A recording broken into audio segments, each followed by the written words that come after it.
Hello, everyone, and welcome to the session in the Mood for Peaceful Futures, part one, because we're gonna have second part coming a bit later today.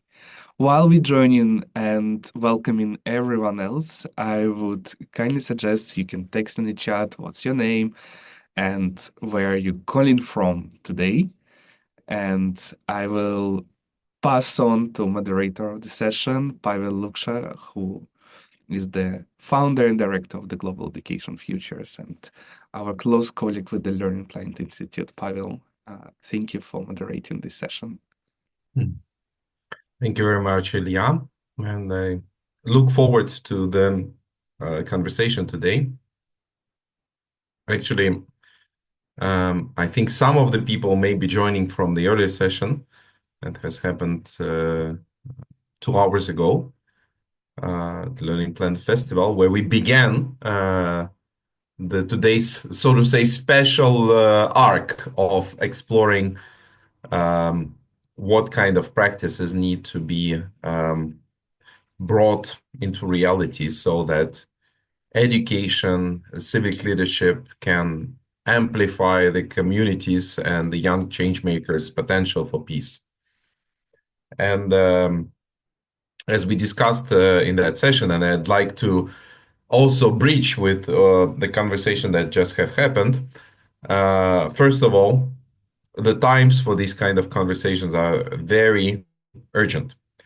Uh, there are various statistics, let's say, ways of measuring the number of conflicts happening around the globe, but there is a unanimous agreement between organizations that measure number of conflicts that they have been increasing, both in number and in size in recent years. And we also should acknowledge that there will be more reasons why these conflicts can happen in the future, including social discontent, uh, economic disruptions, also driven by technological innovations, and environmental crisis, including the climate change. So, and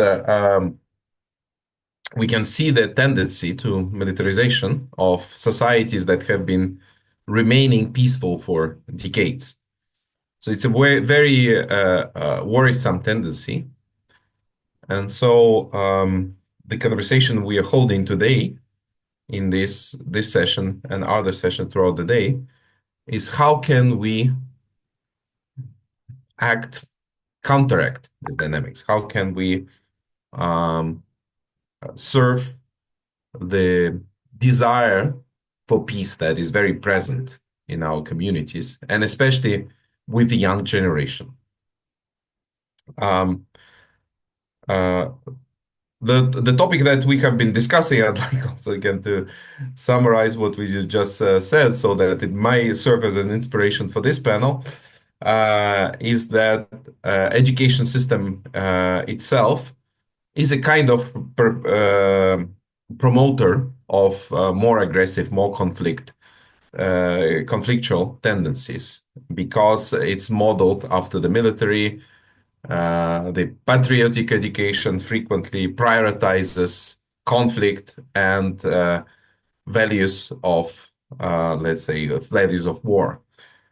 And at the same time, education can be a space where people learn totally different ways of being, ways of relating with each other. So it can be a space that amplifies the culture of peace. And of course, education is not only, we also discussed this, and I hope we will discuss it in the panel today. Now, that education is not only the formal education, it's also all other aspects of society. So, artistic practices, civic campaigns, and many other formats in which people come to learn together and practice new forms of relations, new types of culture are actually learning spaces for um, the new models of society. So Let us explore these topics in the session today. And as we call the session in the mood for peace, one of the ideas that what we are going to uh, discuss today is the mapping out some of the best practices that exist in the world. So, the Learning Planet Institute, jointly with Global Education Futures, has initiated the project we call Atlas of Practices for Peaceful Futures. And why we talk about peaceful futures, just a couple of words. Um, it comes from the idea that a lot of people share as they think systemically about the danger of wars and the danger of uh, violent conflicts in the situation where technologies grow exponentially in their distribution and in their potential. So, one of the beautiful expressions I keep on sharing is the words of Buckminster Fuller that either humans are obsolete, either words are obsolete or humans are. Um, So that's the philosophy that we need to imagine the possibility of transiting to peace-based society where wars become the matter of the past. And that will be the path not only to survival, but to collective flourishing of human civilization together with other forms and types of life on this planet and beyond. So let's hope for that future. Let's try to build it up. Let's see what is possible today with the work that our amazing panelists are doing. Um, as Ilya mentioned earlier, we are having two sessions. One of them will be dedicated to regional practices or practice emerging from the regions of Asia, Europe, and Africa. That's happening now. And later in the day, we'll also talk about practices coming from North and South America. Um, I'm going to introduce our speakers one by one as we will move ahead in our conversation. But I also would like to say that we aim not only to present practices, but also to have an engaged conversation between uh, participants of the panel and also everyone who is present as listeners. Please use the chat. Please make your notes, comment, challenge speakers. You are active participants of this session, and we are creating it together. So your comments are very important. Um, let's begin with our first panelist. Ragda El Halabani. Ragda, your work and the work of your colleagues, I find very inspirational of masterpiece. And I really appreciate how you not only empower young people in all your work to be peace builders, but also how you bridge more traditional forms of learning with the role of art, how our artistic and creative potential can become the conduit of peaceful futures. So let's begin by you sharing the practices of masterpiece that you conduct and spread around the globe. So welcome. Thank you so much, Pavel, for this introduction. My voice is a little bit raspy. I think I got some of the colds going around. But I think this is also in the mood of peace. Thanks for the invitation from the Learning Planet Institute, from you, Pavel, which for years now, and we are a fan of each other's work, and also Ilya and the whole team. I'm actually calling from Pristina, Kosovo. And I think this is one of the examples really puts me in the mood of peace, but also understand how much conflicts and especially long-term conflicts can be felt in every day's life. I'm inspired by the experience that I see today in this Pristina is the capital of Kosovo. And of course, this was a center of conflicts that is in the recent memory, because sometimes you hear about things and experience yourself.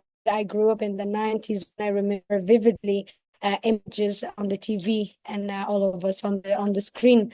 But from the positive note, you could also see the drive, and especially of young people using art and to express their hope for the future. And this is exactly the work of Masterpiece. I tell a little bit about that also today. My name is Rada Halawani. I'm the director of Masterpiece, and I started as a journalist covering the Arab Spring, and especially the follow-ups. So I was really in the heart of seeing the transition. But through Masterpiece's work, we encourage young people to use art and dialogue to connect with each other and work on local actions. Our slogan is engage, connect, empower, because we believe that engaged people, especially through expression, can get them connect even on difficult topics like peace building usually is. And it's very hard to start talking about a conflict without really all this building trust initially, and making it fun and making it safe at the beginning. So that is the idea that we have, and then we end with building really perspectives, because at the end of the day, the idea of transition or peace is not only the absence of war, but the presence of perspective. What we found out globally, that whoever is engaged in conflicts, especially from young people, the idea that they lost perspective, the idea that that they don't feel heard, that they don't see a future, they are fearing the other, and this can manifest in many ways. We work all the way from Nepal in Asia to Medellin in Colombia, and we saw that it manifests itself in different ways. When young people don't have perspective, for example, in Colombia, they join the cartels. In my part of the world, they can join extremist groups. We can see in Europe a lot of polarization and different.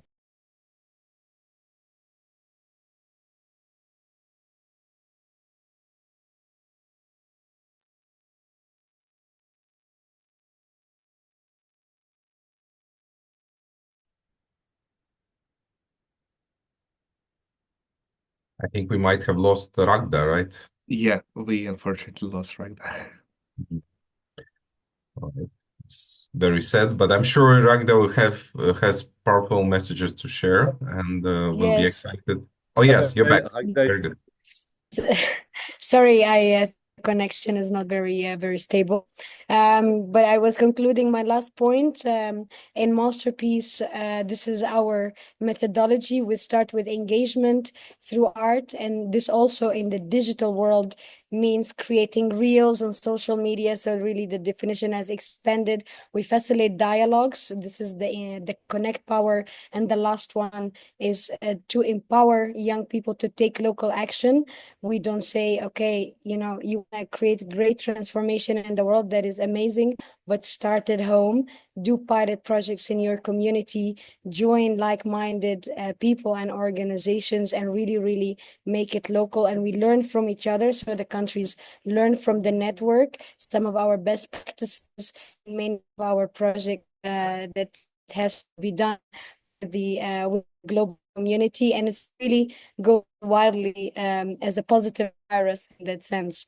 I'm happy to join the conversation later on to give some concrete examples, but we saw how much transformative in the past 15 years this methodology that engaged hundreds of thousands of young people volunteering, sharing their voices, and we are in more than 45 countries around the world. Connect some of you later on as well, that you check the work of Masterpiece. Elia is doing an amazing job of putting all the links there. So please get in touch with us. We're a network-based organization, so we're open to work with organizations from every part of the world, every city, every street. Almost we're opening the invitation. Thank you again for having me, and glad to be part of this amazing panel. Thank you, Ragda, and thank you for doing your wonderful work. And maybe as we move ahead in the second round of presentations, I would also encourage you to maybe share an inspiring story of what you have seen recently in your work, and how you see especially the role of art. You say starting with art, how you see it transforming young people's perspective in becoming conduits of peace and empowering them for local action, as you say.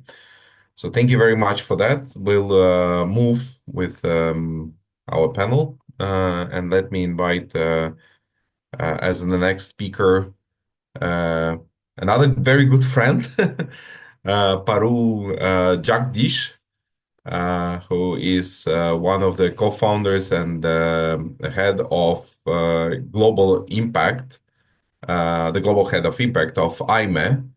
And IME is an international organization coming originally from Australia, and doing, I think, one of the most amazing educational initiatives that I see of restoring the indigenous ways of learning and bridging, organizing intergenerational learning through mentorship system for indigenous communities around the globe.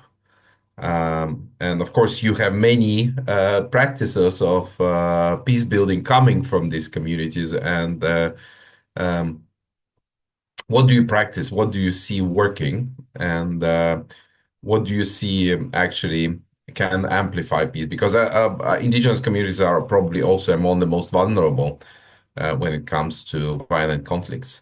So, Parul, please.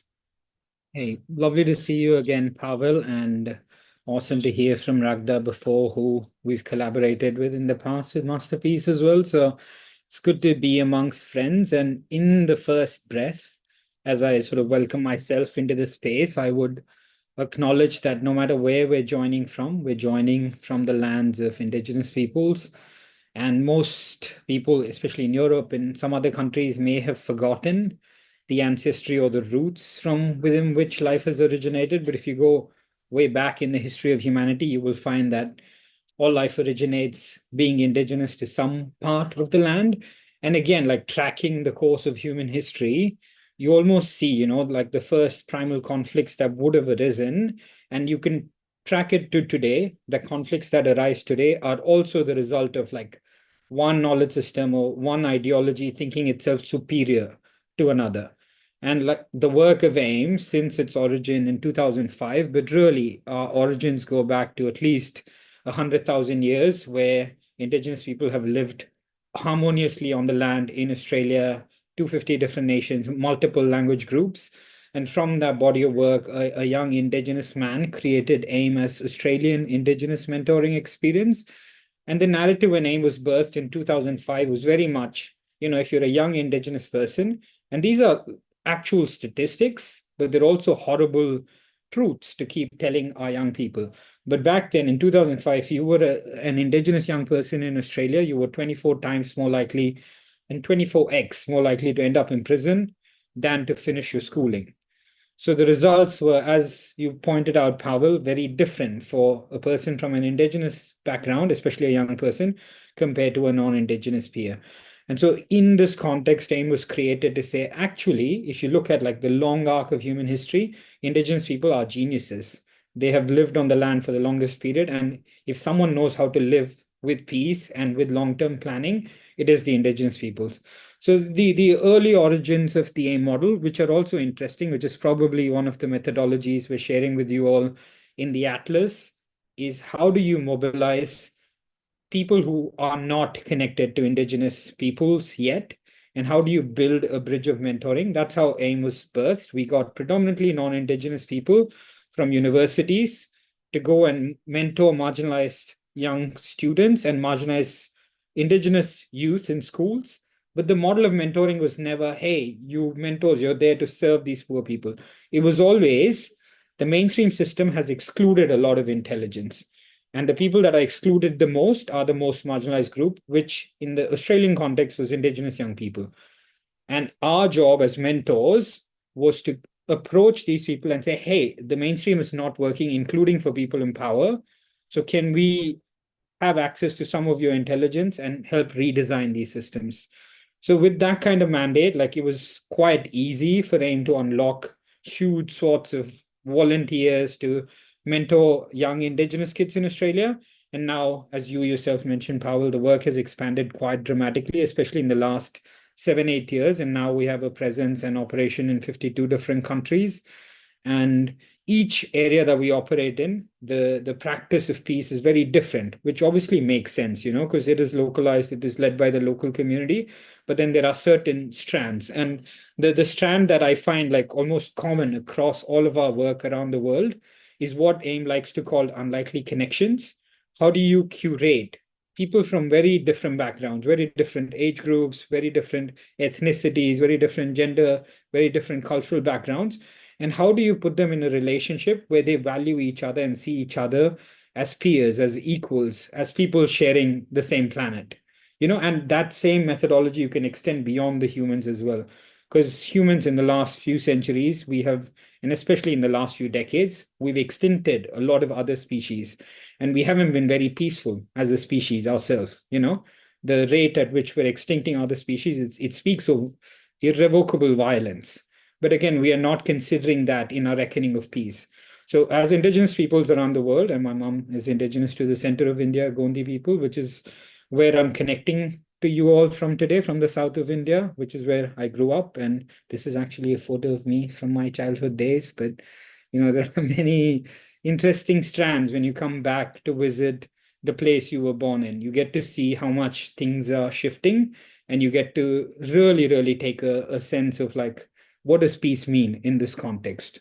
And the practice, like I mentioned, the core methodology of AIM that cuts across everything we do, we bring the thinking that is in indigenous knowledge systems, which sees value in life inherently, not just human life. And one of the thought experiments, which I will also ask all of you to engage in, we all know what has happened with the capitalist world model. We all know what the world looks like today. But one thought experiment I like people to engage in is to say, imagine when the colonial people that settled across different continents of the world, when they first arrived to a new country or a new continent, for example, when the settlers arrived in Australia in 1788, instead of saying, hey, look at these inferior people, had they gone, oh, wow, look at these different people that look different to us, that speak different to us, that think different to us. What can we learn? What can we teach? How different might the world look today? And so that kind of methodology is what we've been applying. We're saying, okay, there's intelligence that we haven't been able to tap into. Let's tap into that and let's redesign our mainstream systems. And education system is particularly an interesting one, Powell and everyone. And I think you mentioned in your introduction, education is designed almost by design. You hear a bell ringing and you're like forced into compliance. It's very militarized, the way a young person's schedule is organized in a whole day. The timetables dictate your movement, and you're supposed to sit sternly. And if you look at any sector, if you look at the way we've done banking in 1750 to 1800 to 1850 to 1900 to today, you will see the way we do banking has shifted completely. The way we do communications has shifted completely. Education, on the other hand, it's the same broken model of like a supposed expert at the front and a bunch of kids disengaged in various levels of engagement.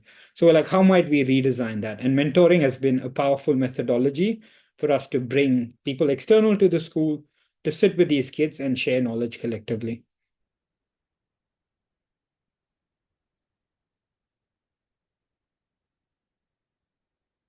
I'll stop there. There's a lot more I can share, Powell, but I think that'll do for the first round.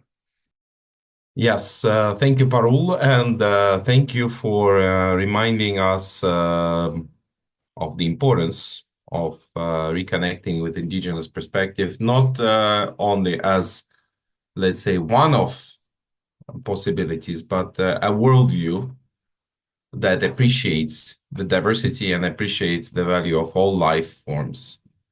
So that I think is one of foundational aspects of what practices of peace can carry forward. And I would like to turn to your colleague, also coming from a neighboring region, coming from Sri Lanka. Manjula, this I'm sorry if I mispronounce your name, Manjula Tisanayake. You lead the Educate Lanka Foundation, and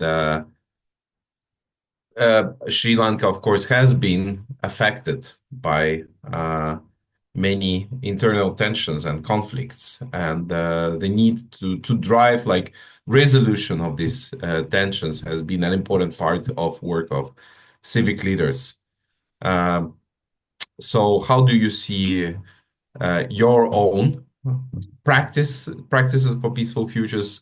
Can we hope that, let's say, conflicts never happen again in Sri Lanka as we move ahead from the past where they did happen indeed? And welcome.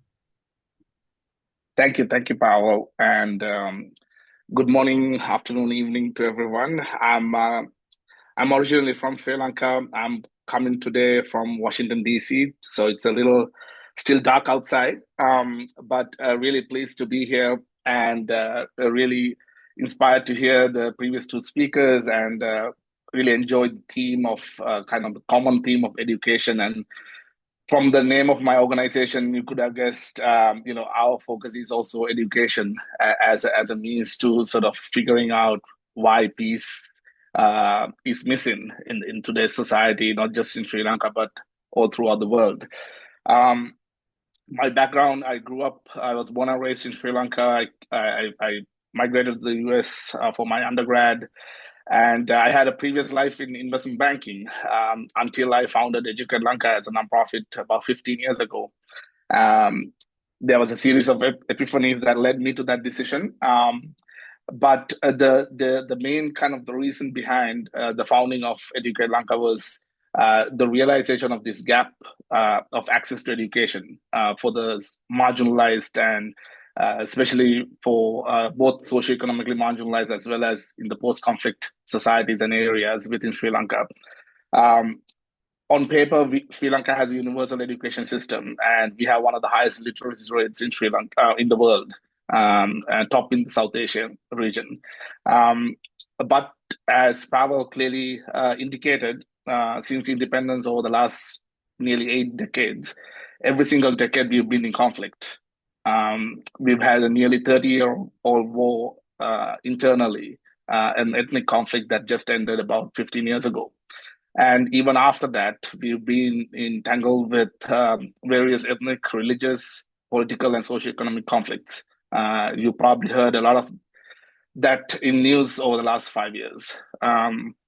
So how do we go from how did the country sort of go from having a universal education system, nearly 100% enrollment in primary education, and having this high literacy rate into this sort of a continuous cycle of conflict in the country. So there was something missing in the education system.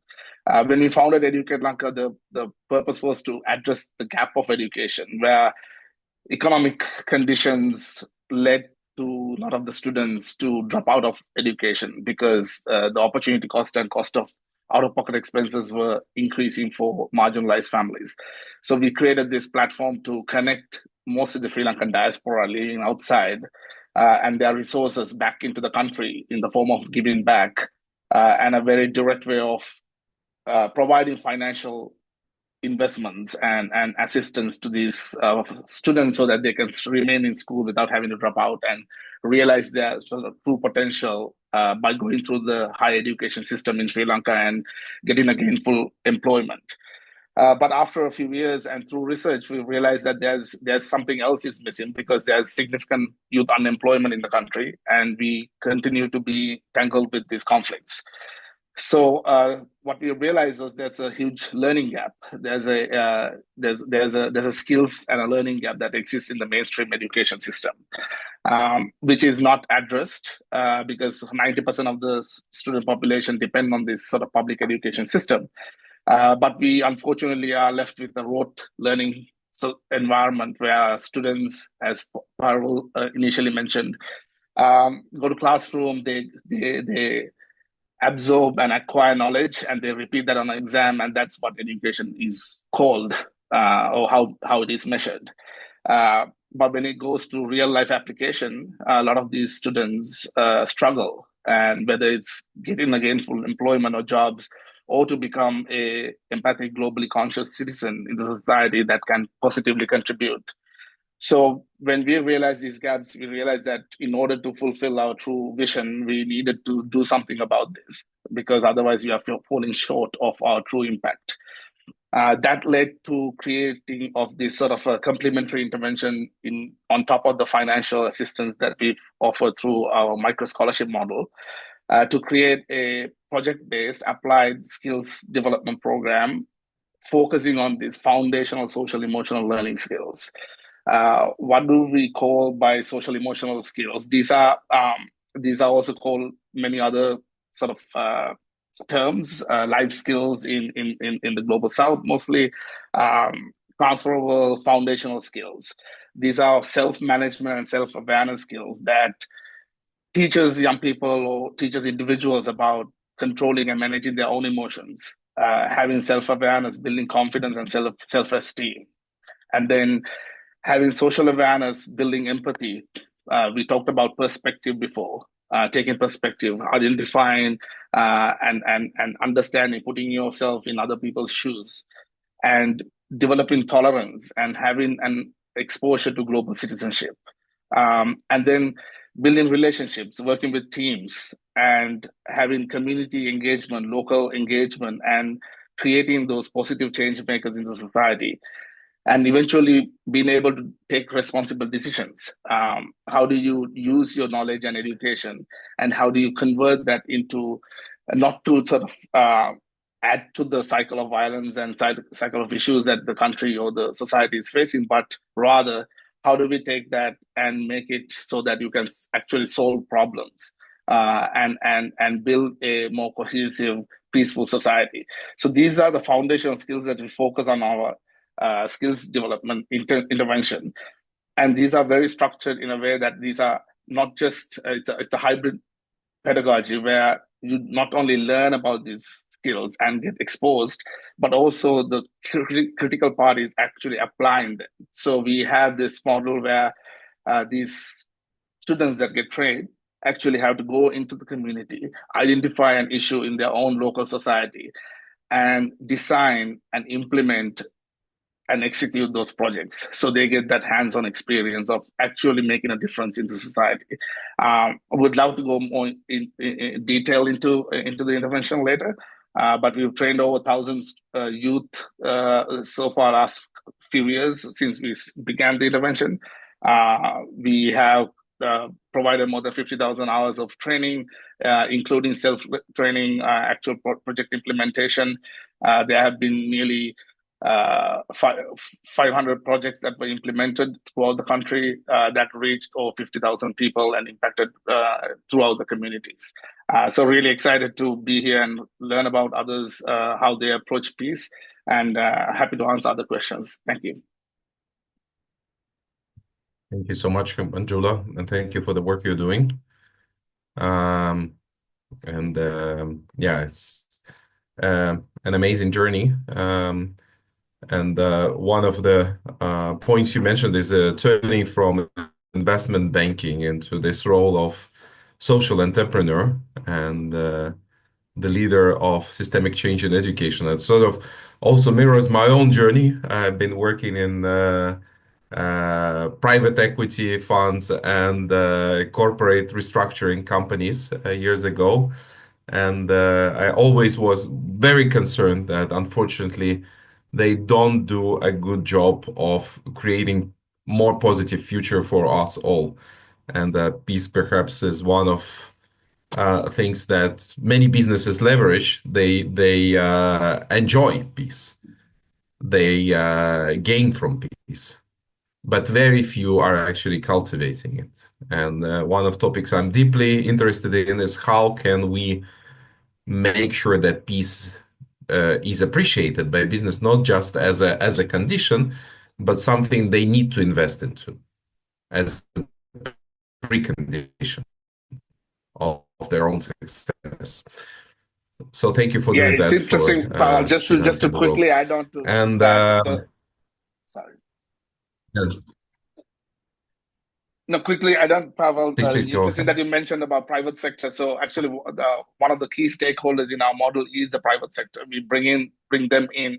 A lot of our programs are funded and supported by the private sector, including trainers themselves, because they have a vested direct interest in ensuring having the talent pipeline that coming out of the system are equipped with these skills. So that's a very strong stakeholder, and I think having that kind of collaboration partnership is going to be really interesting in the future. And by the way, one of the partners of this Peaceful Futures initiative is HEC, which is a leading business school in Paris. That right now, as we speak, they are ending their first experimental program where that business school actually turned away from classical business education into educating business leaders how to be conduits of peace. And the program turned to be very successful. So it's interesting that business education is also turning to this topic. Again, thank you. And let's move on. And I'd like to invite Kristina Zumanova, who leads one of the global professional communities in mediation. And Christine, you do a lot of practical work in conflict resolution. But as I know, you're also are bridging that with our practices that sort of help people recognize how to manifest, let's say, peace. And you're using the methodology, the theatrical methodologies, to help people learn about that. So could you share a little bit more about the practices that you carry into the world? Yeah, sure. Thank you, esteemed colleagues. Thank you for having me. I'm just really enjoying. Thank you to Pavel and Ilya for invitation. So our project is global and it's unique. It's calling Idea Theater Mediat.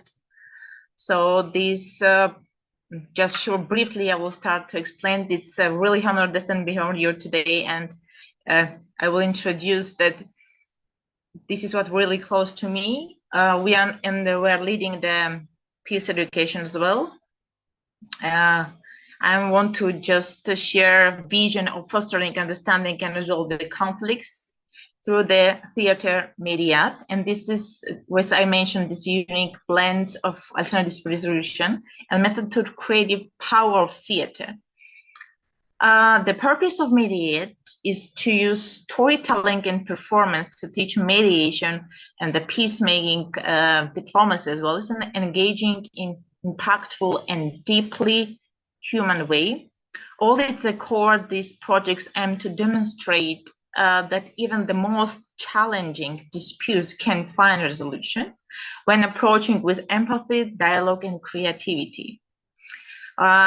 You might ask why the theater? So theater that and its unparalleled ability to bring human stories to life is enabled us to step into another's shoes and see conflict not as abstract issue, but as a personal, emotional experience. Through mediate, we create performances that reenact at the real world conflicts. Some of them are global conflicts, from family disputes to international tensions. Audience not only watch, but actively participate. They take each roles and they perform. They're exploring the perspectives of all parties involved. This fosters critical thinking, empathy, the skills necessary for peaceful conflict resolution. What is our goals? Our goals are ambitious yet essential. First of all, we aim to make mediation and peacemaking accessible to everyone, for students, to professionals, to communities leaders. The second, we strive to provide practical tools for resolving conflicts, tools that participants can take back to their own communities and use to build bridges rather than walls. Then finally, we seek to inspire a culture shift to show that the peaceful dialogue is not just possible, but transformative. There we can unite all nations, despite the languages barriers, if we can find, but language is not a barrier. There we in theater, with body language, with everything, we show that everything is equal and we are one. Let me share that an example. In one of our recent performances, we connected the dispute between two neighborhood communities over limited water resources, and we performed the event, this kind of the famous arts like Shakespeare is Romeo and Juliet. We tried to take each of the famous arts. However, on the basis of the theater, we have a department. There really are amazing humans, the brilliant minds, so creating the stories, and we are using and performing for our students to teach them. Through this role-playing, participants explore both sides, the fear, needs, and hopes. What began this story of division and ends the lessons in collaboration, with participants suggesting innovation solutions that balance fairness and sustainability. This exercise is deeper their understanding and of these conflict dynamics, and empower them to believe in possibility of resolution and come to the peace. The mediate theater reach goes beyond the stage. We organize workshops where participants practice negotiation techniques, learn active listening. We try to implement more skills to real life scenarios in collaboration with schools, nonprofit organizations, and international organizations. So we have seen firsthand how these methods cultivate a mindset of peace and cooperation. In a world increasingly divided by the misunderstanding and competing interests, the project of Theater Mediate serves as a reminder that peace begins with conversation. And in theater, if you perform, let's say, I would just want to share, I have been the first actor, so it's like a pilot it was the pilot project from the beginning. I would try the first case was Othello and Desdemona, and we performed from 2-3 countries getting involved, and we saw the difference of body language and the language as well, and everything. At the end, we came to peace. We were so happy. Everything in our life begins with a listening, understanding, and dare to imagine solutions that respect the dignity of all. As we gather today, I can invite you to consider how the art and dialogue can transform not just conflict, but entire communities together. And we can expand the reach of projects and build a world where peace is not just aspiration, but reality. And nowadays we have a lot of global projects where the theater is one of the parts to perform and unite together all continents, countries, students, everybody. If you want to, we have opened the videos in different languages.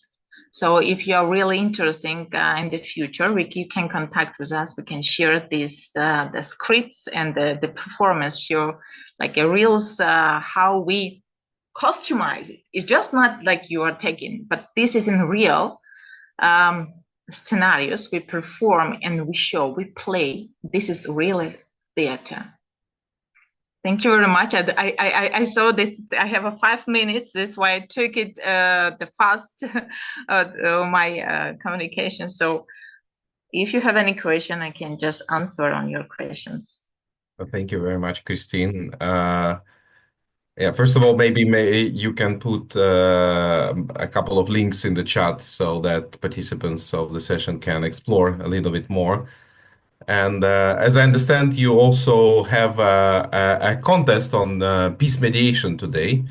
Can you say a few words about it? I understand because Ilya mentioned that you will have to leave, unfortunately, earlier than others. Yes, Maybe you we can, have yeah. Mhm. this on the government level project. We already start to work with the government. Everything peace coming when you are coming closer with the government. You are knocking the door in order to say, we are here. Can we help you?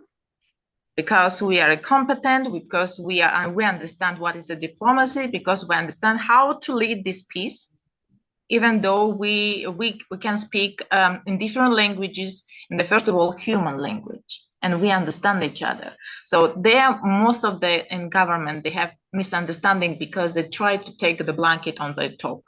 Where there is peace or peace building or communication is not working. So we have to be equal and we have to listen to each other.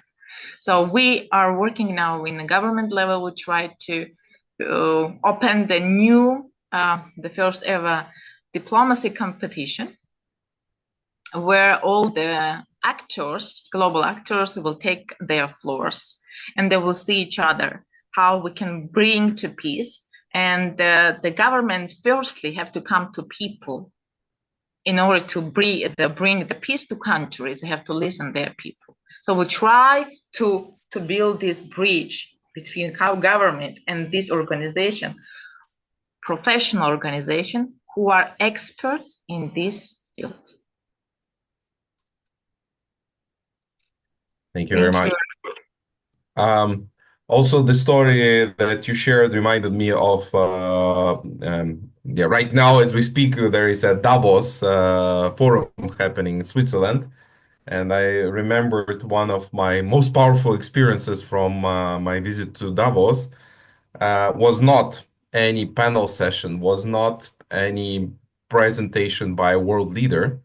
It was actually a kind of theater that was organized in one of the basements of hotels where Davos sessions are happening. So what was done there was a simulation of the experience of refugees. You actually take a role of a refugee and you go through, let's say, an experience of first being taken through some military zone and then taken into a refugee camp. And people that are like world leaders were coming to this simulation and had to relive the experience of refugees. Of course, it's nothing coming any close to what can happen in a refugee camp, but it showed the level of trauma that people received, even if they step out of the most dangerous space, and how important it is to keep what you mentioned, also the human dignity in those circumstances. So Yes, I actually want to turn to, yeah. I actually want to turn to our next speaker, who is actually doing exactly that, but on the ground. Rufin Kungwa now lives in Uganda and lives in a refugee camp in Uganda and conducts amazing work in supporting people that are conflict affected and are actually creating conditions for people to restore their dignity and learn skills that are essential for the future. And also, I know that you do a lot of work that helps to propagate peace in those communities. And maybe one more thing, Rufin, we know each other for a few years, and I would like to highlight your other role in international organization Youth by Youth, where you take the role of one of the lead weavers. So the practice of weaving or connecting together different communities and different organizations is absolutely essential for us to foster peace. So Rufin, welcome and please share your work, your practices. Yes, thank you so much for inviting me and welcoming me and giving me this place and also this opportunity to speak about peace. And I believe that everyone always understands and always have something to know about peace or peace building, and they always consider it as the absence of war, and they also consider it as the absence of conflicts and whatever they know. So today I'm trying to go a little bit out of that, but I'll be close to it. And I believe that, as you know, as you presented me, you introduced me. I'm Refen Kungwa by the name. I'm Congolese by nationality, but I'm currently living in Uganda as a refugee in a Kibale refugee settlement, as Mr. Pavel spoke. And the experience that I got in a refugee camp is something really different to what people always think. It's true that we fled our countries, living in a refugee settlement now, and we thought that the absence of peace was brought by war, conflict, and many challenges between different tribes and communities in our countries. But after reaching here in in Nakivale, we found that things were totally different to what we always think. And this is what brought me Youth by Youth, a great movement that is there to transform education. And I believe that for transforming education, there is a part of peace, and peace building is a great way that could also be brought in education, so that will leave a great legacy to the next generation. So why we always call upon young people, youth, we not only consider them as leaders, but we also consider them as next generation, as the pillar of next generation. If you teach people how to steal, they will be thieves. But if you teach people how to love, they'll be lovers. And if you teach children about races, actually, they'll be great racists. And this is what we are trying to see. If there is there are other alternatives that people could be considering. When you are in Akivale, you find out people have conflicts with their minds.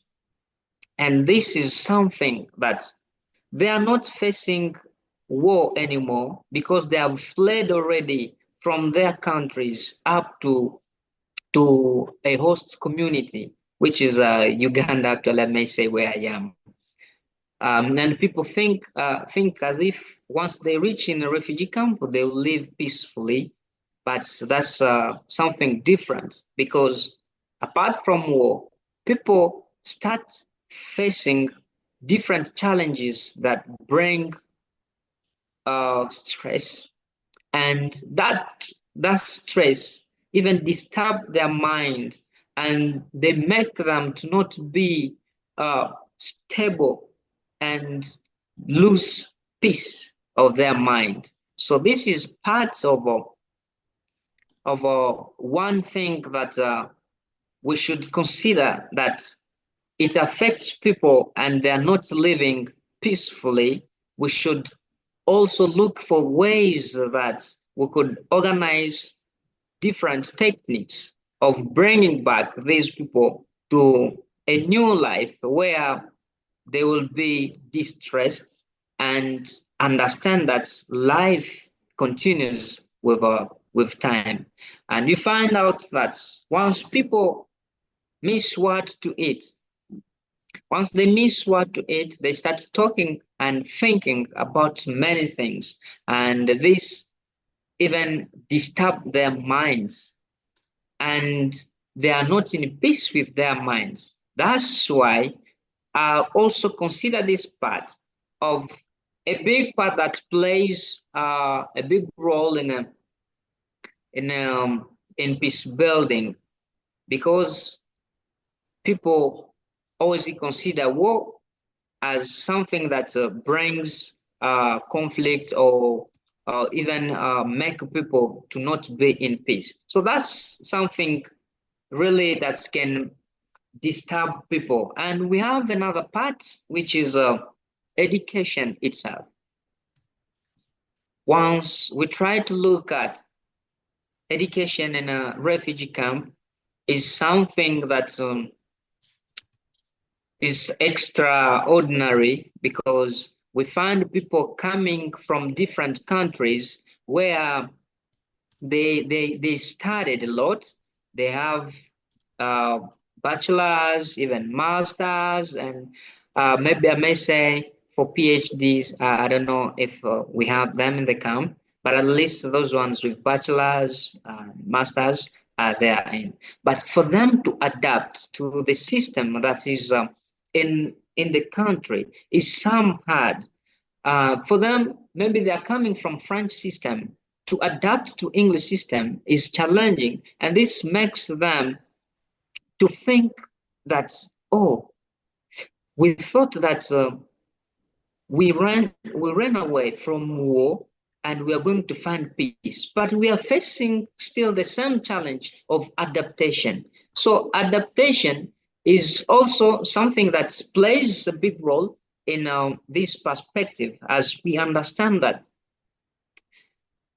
if people can't speak English, but they can speak other languages, if people can't be able to define something in English, but they can give and define it in any other language, if people couldn't be able to practice and learn things in English, but at least there is another language that they can use. So adaptation goes directly with the language, which plays also a big role in education.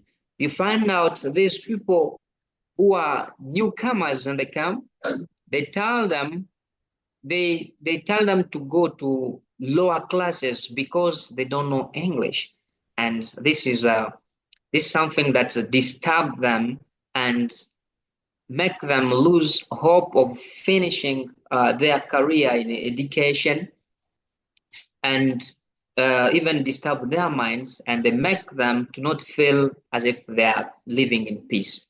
So briefly speaking, this is what I could also share about peace building in another way, that everyone, when they talk about peace building, they should also consider these areas as part of it. Thank you so much. Thank you, Rufin, for your very systemic, very holistic work that you are conducting. And I see a lot of parallels with what previous speakers have been talking about. When Ragda was talking that peace primarily starts with restoring the hope for the future, and that's exactly what you do in your work when people start to see purpose in their life and hope for a path for their lives. And then Manjula was speaking about essential skills that empower people um, to live in these complex realities. And you emphasizing how important it is, especially for refugees that your fellow refugees that you're working with. So thank you very much for the work you're doing. And maybe before turning to our last speaker in the panel, but I hope we'll have one more round. Let me ask Rufin one more a brief question. I can only remotely imagine how challenging it must be in the context of refugee camp environment to organize projects you're organizing. So what actually helps you? What helps you in terms of resources, communities, and because this is a challenging environment you're living in, and I mean you're evidently not enjoying the privilege of getting huge grants, resources, and so on, and you still do amazing work, very systemic work. So what actually helps you? What supports you? Okay, thank you so much for this question. Actually, I can say I'm going direct to my passion. So I always say that passion can change, and passion makes us do anything without even expecting anything, to look for every ways that you can do so that you achieve what you want to do. So my passion before was in legal studies, so in law. I wanted to be defending people and also make that justice is being implemented by everyone wherever they are. And this is something that couldn't happen for me because when I was alongside the journey, I was disrupted because of war and whatever. So, but once I reached in an Akivale camp, my passion was directed to education. Why? Because I found myself with the same way of trying to help people, of trying to bring people together and feel as if I can also play a role, is what I came to understand that what makes people to struggle a lot, first of all, is because they're not given that opportunity to be successfully educated. And education, I also consider it in different ways. It can be formal or informal. So if it's formal, there we also go to those different skills that people learn. And for formal, when they follow a certain curriculum, that's a Ugandan curriculum that people always follow here in a refugee camp. But once I found that children are struggling a lot to continue with their school, their studies, that's pushed me to start looking for ways that I could get resources in order to do something. This is why I joined Full Circle Learning, and that's what we are doing at Full Circle Learning. So Full Circle Learning is an education uh, organization that wants to empower young people to make them uh, community change agents and community humanitarians and helpers. And for what we do, we first understand that if we are not doing something today, training these young people, maybe our future will be a little bit challenging. So let's start investing our knowledge into these young mindsets, emphasizing on academic enrichment and also them performing well in art and music and whatever, because being successful is coming from different ways, and everyone has their own ways of succeeding.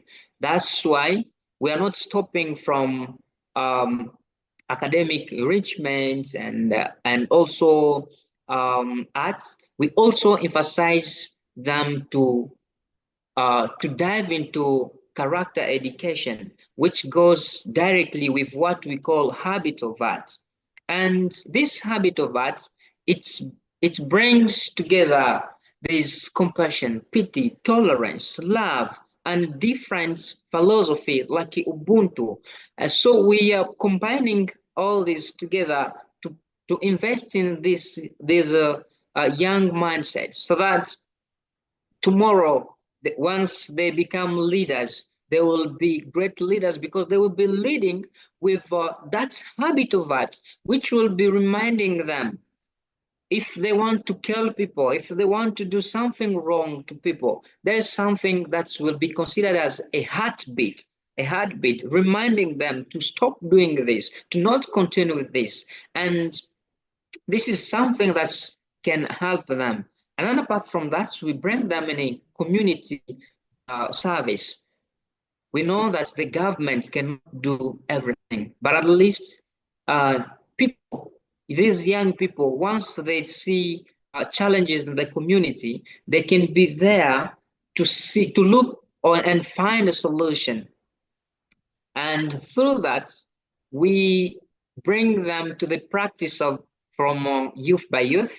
And this is the practice of three phases: what if, what is, what if, and what now. We also take them through that so that they can track community needs. And whenever there is a challenge, we tell them to not wait for the government or great leaders to come, but from where they are, with the small resources that they have, they can start doing something.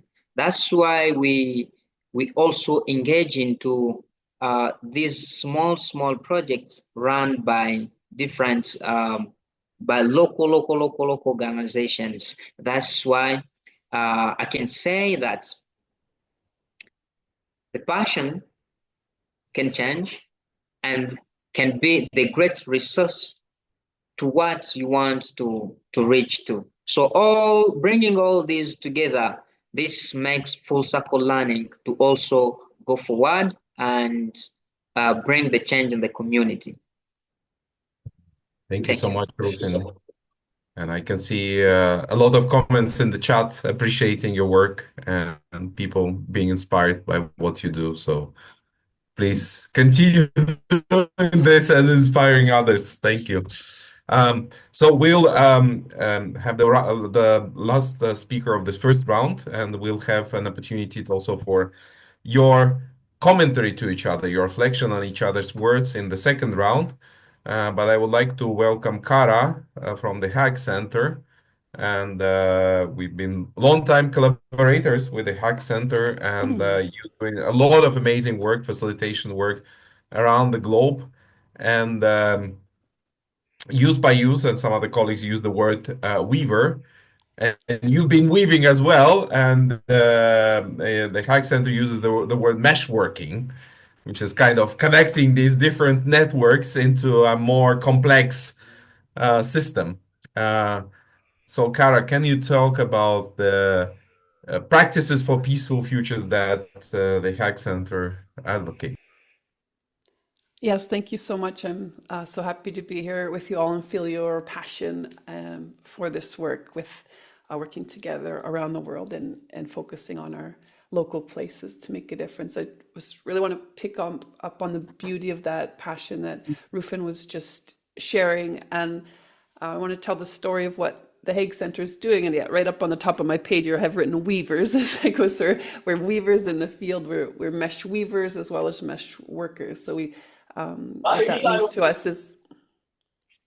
means to us is we're listening deeper, more deeply, and we're really coming from love, and we're really listening from love and saying, how are we putting love into practice on bigger and bigger scales and bigger structures into governance? How are we bringing loving governance to the UN? How are we really listening to the youth voices so they can be heard and be the leaders and giving space? So this deep listening is this practice that gives someone space to become the leader that they are ready to grow into be.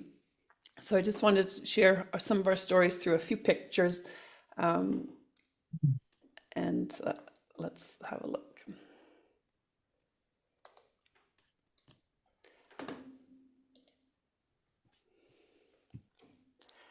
So we want to tell our journey of peace and youth working on peace together.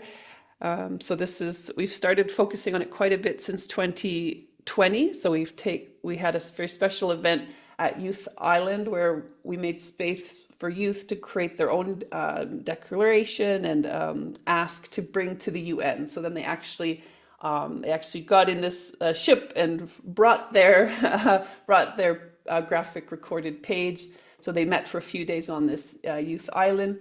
And as part of the facilitation team, we were very careful to step back and say, yeah, you guys really have to figure this out. Like we didn't tell them what to do and organize it too much. We said, no, you guys are really in charge. You're doing you're going to draw up the results. You have to organize your space. So this sort of this holding space where it takes a while, but then the young people go, okay, I guess it's up to us then, or I guess we really have to do this. So we're shifting the dynamic that sometimes can be created.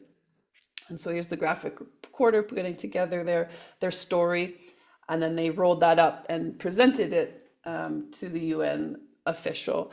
This was a great first step, and we're working towards bringing the youth voice more and more into the higher governance conversations and practices.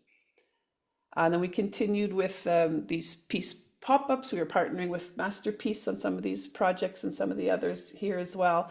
And then we did these intergenerational dialogues. And so again, instead of having keynote speakers, like, imagine Jane Goodall's coming to speak, or Jean Houston, or Elizabeth Sattouris. These are very famous names in the sort of consciousness movement, but they weren't the keynote speakers. They were the keynote listeners.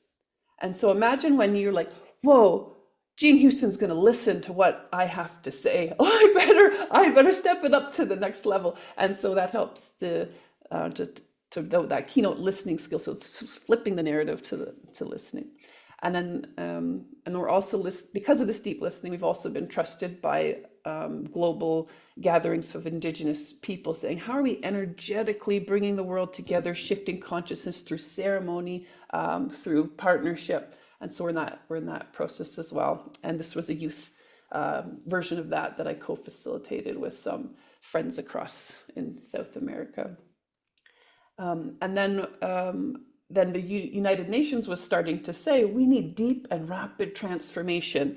And so our community organized to say, from our perspective of conscious peacemakers, what would this deep and rapid transformation look like? And so we had a youth section of that and pulled in all our partners that we've been working with over the years. And again, we brought our words together and we're able to be in the summit of the future and share some of our thoughts with those leaders, so that just bringing in listening and amplifying, listening and amplifying, listening and amplifying love into the field. And this, we believe, is powerful and ripples out and makes a difference.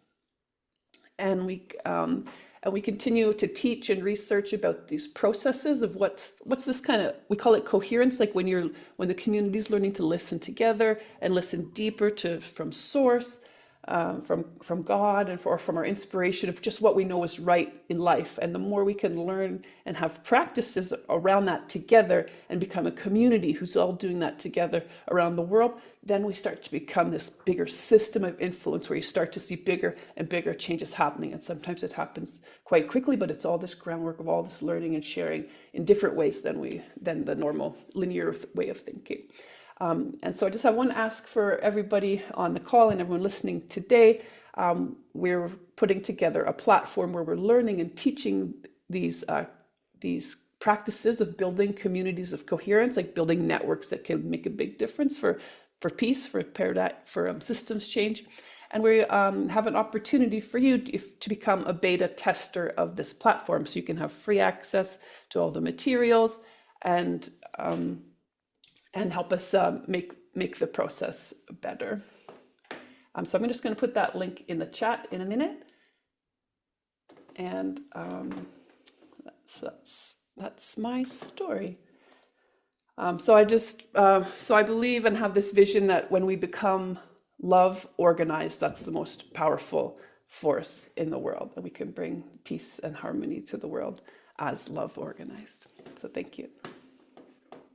Thank you very much, Cara, for the work you're doing. And I feel that this is a very powerful bridging of the emotion, and not perhaps more than emotion, this essential energy that probably animates everything we do, but frequently is forgotten in these large systems that you engage with. So how do we bridge those spaces is such an important process and in practice, and thank you for doing that. So we'll have now opportunity for the second round, and I want to pose one question to all speakers, and since we have 15 minutes remaining, and we have 5 speakers on our panel, I would encourage you to be mindful of the time that we have. So the question I have comes from also my own experiment, which I continue on conducting for some time, including the time just before this session, when I engage with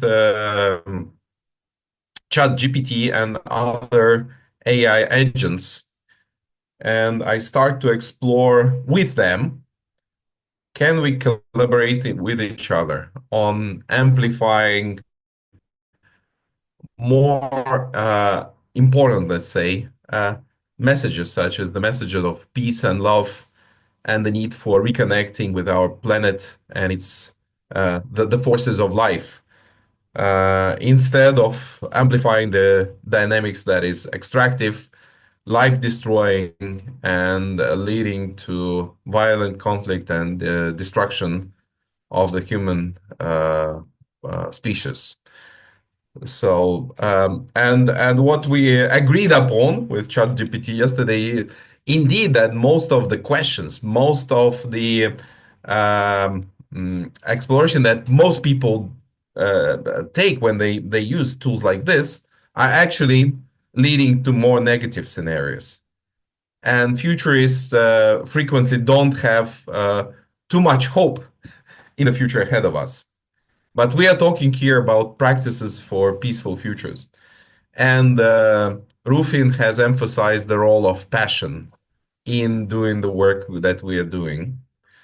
So I'd like to ask all of you, one by one, about your perspective. How do you see, what gives you hope, first of all? What gives you hope in the future? What drives your passion as you move ahead? And do you see it in the role of technologies? Do you see it in the role of awakening to ancient traditions, including indigenous wisdom, and so on and so on? Maybe all of this and more. So, what is your hope for peaceful futures where you see this can be happening? I don't know if Ragda is still with us. I don't see Ragda on the screen. Rufin is definitely with us, so maybe we can also bring them into this. Parul, since you're already here, maybe we could start with you. Sounds good. And you want all of this in like 2 minutes, Pavel.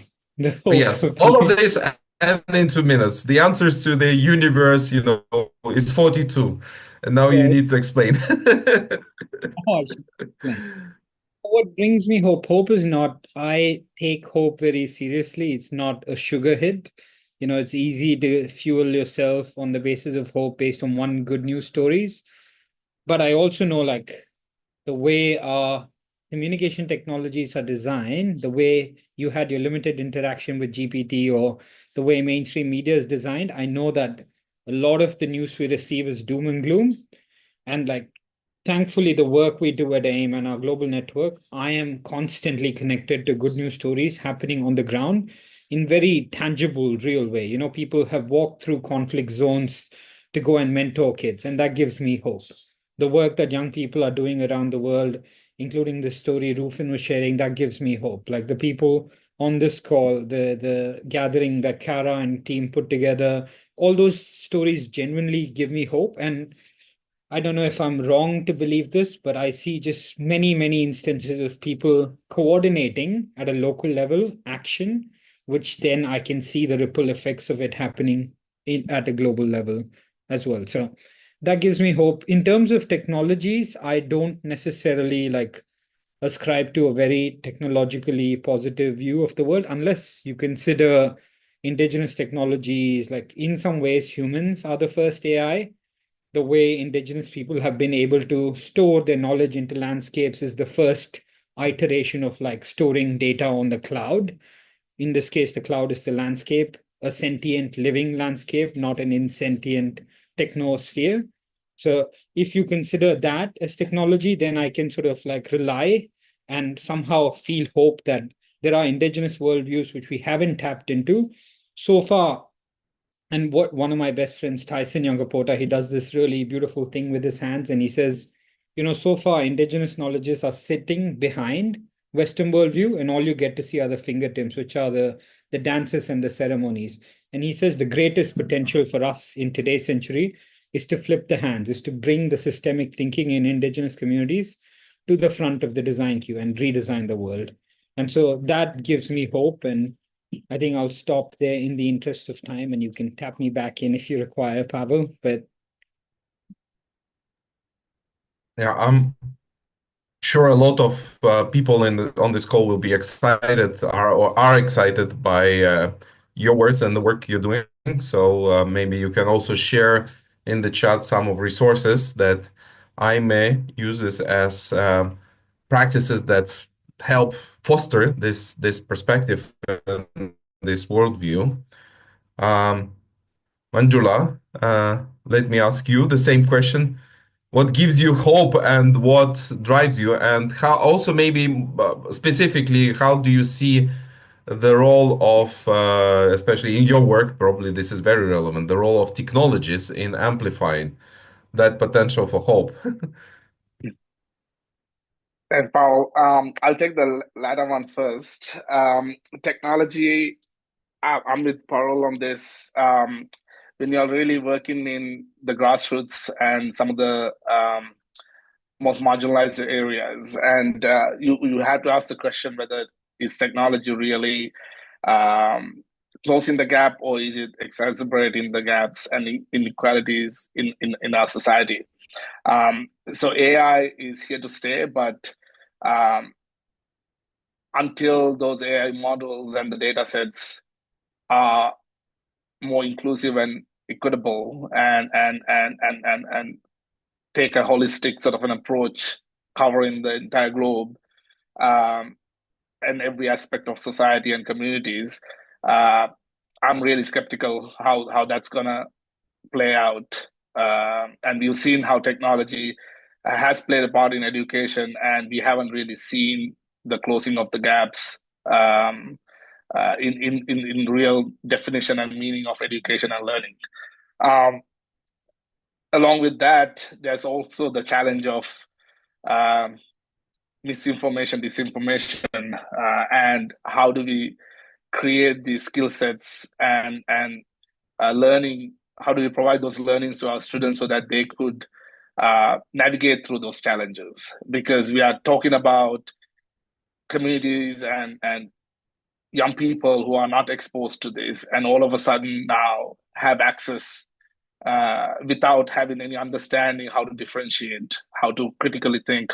So until we address those foundational skills, and this is actually a part of our curriculum itself, misinformation, disinformation as part of our communications curriculum, training them, giving them real life experiences in tackling and navigating through those.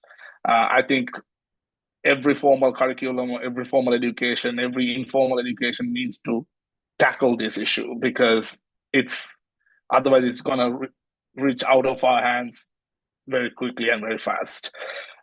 Coming to hope, I think hope comes from each individual sort of our students, our benefactors, our part of our every community. And this comes in the form of many ways, meeting them in person, listening to them, engaging them, getting them into part of co-designing our programs, and continue to iterate and continue to use our students to become part of our community, where they become trainers and go out there and bring that community into us. So I'll leave with a testimonial from one of our trainees, and these are really what drives hope for not just me, just for our entire organization as well.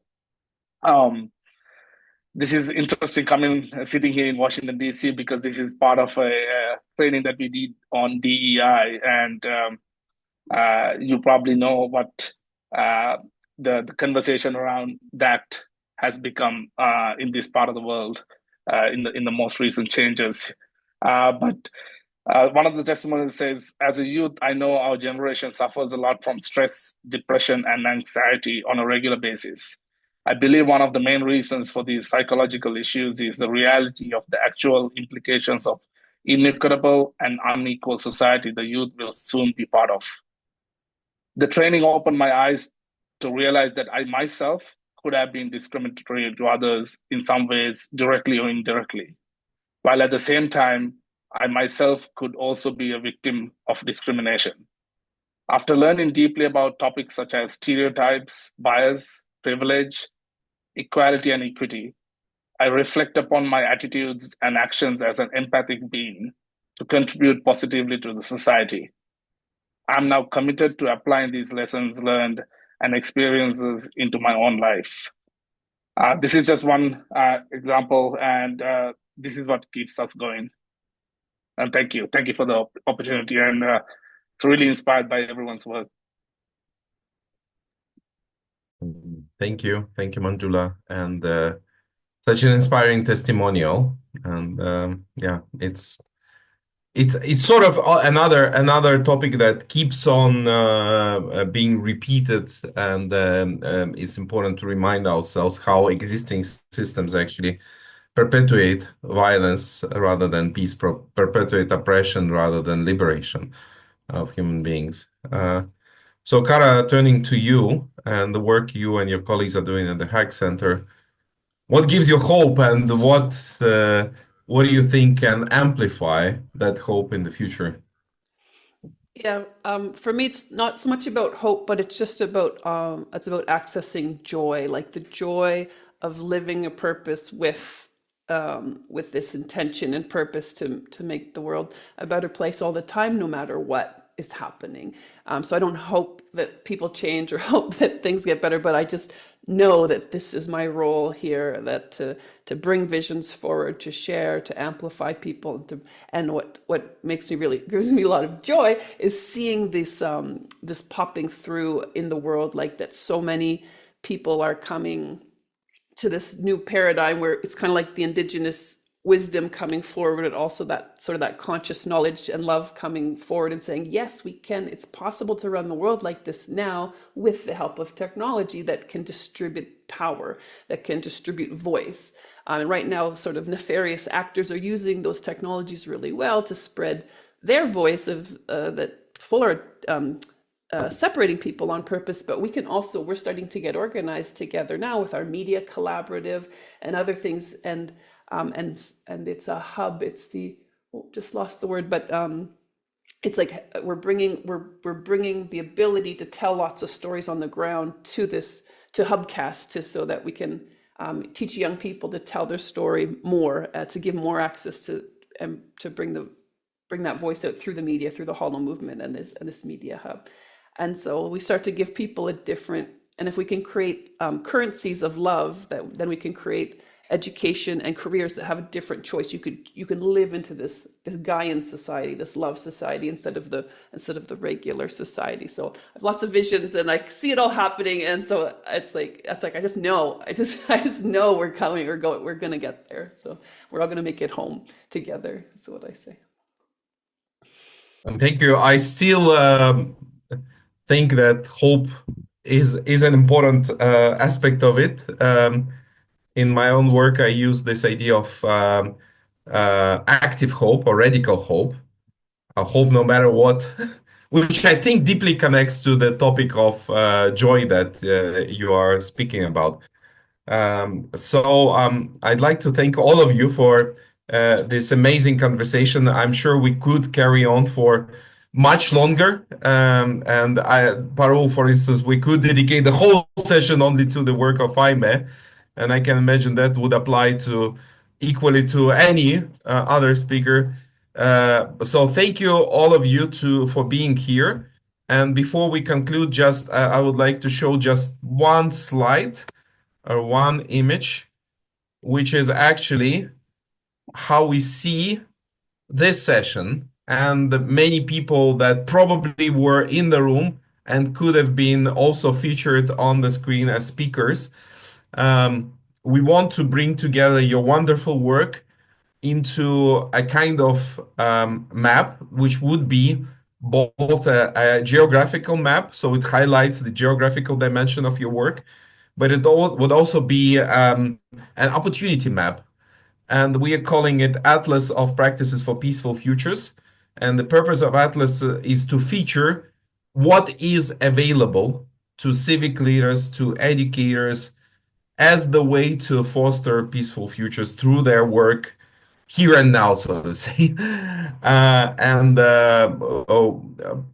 Here are just two examples of what will be in the Atlas. We hope to release the pilot within the next several weeks, bringing together stories of organizations that conduct peaceful futures practices, mapping out where they stand, where you can connect to them. So this session, in a way, is a model of we want to see in Atlas, where practitioners are sharing their stories, practitioners are talking about practices that they see working, and so to say, giving some secrets or hints.